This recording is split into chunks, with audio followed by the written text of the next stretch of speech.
Hanya sedikit manusia yang mempercayai video ini, setidaknya pada awalnya.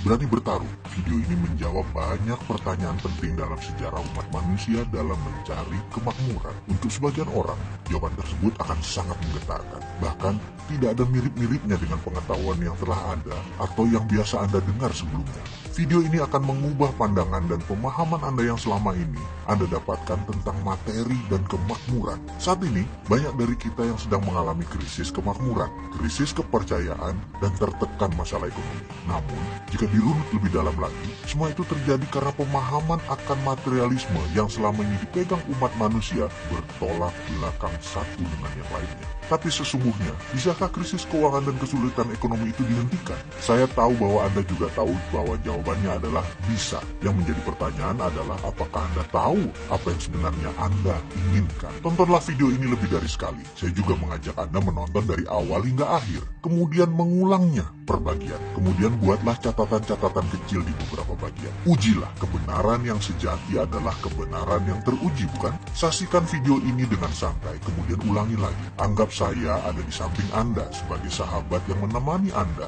dan berbagi rahasia kecil kepada Anda. Tontonlah video ini dengan hati, tapi pastikan gunakan lebih dari satu hati. Hati-hati. Banyak informasi dalam kehidupan ini, terutama dalam mencari kemakmuran, menjadi tidak akurat setelah Anda menonton video ini. Tetapi garansi, pasti hasilnya lebih baik. Itulah jawaban mengapa dunia sekarang dalam bahaya yang sangat besar, karena kemakmuran seakan tidak bisa dicapai oleh semua orang. Hanya segelintir orang yang kebetulan bernasib baik memperolehnya. Kembali pilihan ini ada pada kita. Siapkah Anda menulis sejarah hidup Anda? Kita mulai dengan otak sama, nasib beda. Ketika berbicara soal kemakmuran, prosperity conscious atau kesadaran kaya, selalu menjadi hal pertama yang saya bahas adalah kata-kata. Ini menekankan bahwa cara kerja otak adalah pilihan. Jadi bagaimana Anda memprogram otak Anda untuk menjadi seorang yang kaya, Andalah yang menentukan. Artinya, kaya itu pilihan. Siapa yang ingin mendapatkannya, pasti dapat, karena kaya itu hak semua orang. Ini sekilas fakta tentang otak. Bangsa manapun di dunia, ukuran otaknya, baik ukuran panjang syarafnya, jumlah pengantar kimianya dalam otak, maupun sensornya, semuanya sama. Kecepatan kemampuan berpikir, yang oleh sebagian orang disebut IQ, juga tidak berbeda jauh. Intinya kemampuan menyimpan datanya juga sama. Jika manusia diibaratkan komputer, anggap saja otak itu hardware, dan semuanya sama. Lalu, di mana bedanya? Mengapa yang satu lebih sehat dari yang lain? Mengapa yang satu mudah tertawa, yang lain selalu sengsara? Mengapa yang satu mudah mendapat jodoh, yang lain selalu sendiri? Mengapa yang satu lebih cepat mendapatkan uang, yang lain tetap saja miskin? Ada sebuah fakta, jika saya menyebutkan 375 nama orang, kemudian harta tersebut dari mereka digabungkan semua, nilainya sama dengan kekayaan 3 miliar manusia. Ya, 375 orang, kekayaan sama dengan kekayaan 3 miliar manusia. Di antaranya kita sebut Bill Gates, Donald Trump, Warren Buffett, Lakshmi Mittal, Paul Allen, Mark Cuban, Jeff Bezos, Rupert Murdoch, dan saya bisa melanjutkan sampai 375 orang. Orang-orang seperti mereka ini memiliki jumlah kekayaan sama dengan 3 miliar manusia digabungkan. Jadi kesimpulan, otak sama, nasibnya beda. Nasib, ini batu sandungan pertama. Ada sebuah sistem pada manusia yang namanya belief system atau sistem keyakinan. Ini ditanam di subconscious atau di pikiran bawah sadar seseorang. Jika sudah ditanam di posisi ini, untuk mengubahnya perlu teknik khusus. Kalau menggunakan cara biasa, tidak akan pernah mengubah. Misalnya, kebiasaan merokok. Maaf ya, saya mengambil contoh merokok karena mudah difahami. Saya tidak merokok, tapi saya bukan anti orang perokok. Prinsip saya merokok itu baik, tidak merokok itu lebih baik. Itu hanya sebuah pemahaman dan pengambilan posisi dalam melihat sesuatu. Kembali ke merokok sebagai contoh. Dalam iklan televisi, dikatakan secara vulgar, merokok bisa menyebabkan kanker, gagal janin, penyakit paru-paru, dan lain sebagainya. Apakah dibaca oleh setiap perokok? Ya, namun apakah mereka lantas berhenti merokok karena takut akan peringatan tersebut? Tidak juga. Mengapa? Itulah kerja otak.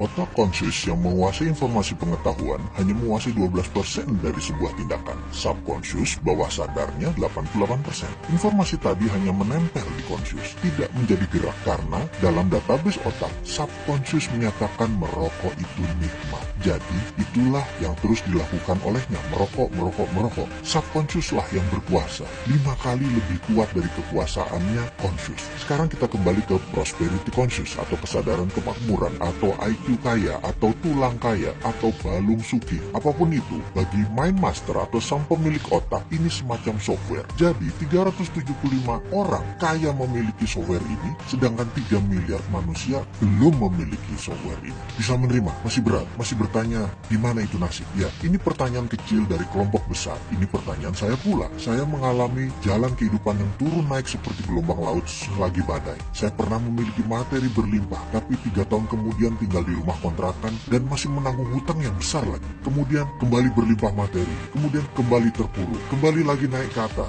lalu berbalik begitu sampai di puncak. Saya sudah mengalami beragam kisah untuk bisa menjadi diri saya sekarang. Ketika itu saya banyak mempertanyakan nasib dan urusan jalan hidup, hingga akhirnya saya memutuskan untuk belajar dan mencari kemanapun untuk mendapatkan jawaban pertanyaan saya yang terbesar. Nasib itu pemberian Tuhan atau buatan manusia? Itu pertanyaan saya. Saya tidak kaget jika pertanyaan itu membuat Anda memutuskan berhenti menonton video ini hingga di chapter ini, karena belief system Anda menyatakan rezeki sudah ada yang mengatur. Sementara kalau diteruskan ternyata rezeki itu manusia yang mengatur, yang selama ini kita kenal dan melaksanakan sesuai sistem Tuhan. Ini sungguh menyesakkan, bukan? Tapi kalau itu kebenaran yang terjadi, bagaimana? Izinkan kosongkan gelas Anda. Ke depan akan ada banyak hal yang menyesakkan dada Anda. Saya tetap akan melanjutkan kisah dalam video berikutnya untuk Anda sahabat semua, karena saya tahu sekali fakta bisa merubah kebenaran. Ya, kebenaran Anda akan ditantang ke batas ujung dengan fakta-fakta yang akan saya berikan. Beranikah Anda meneruskan video selanjutnya?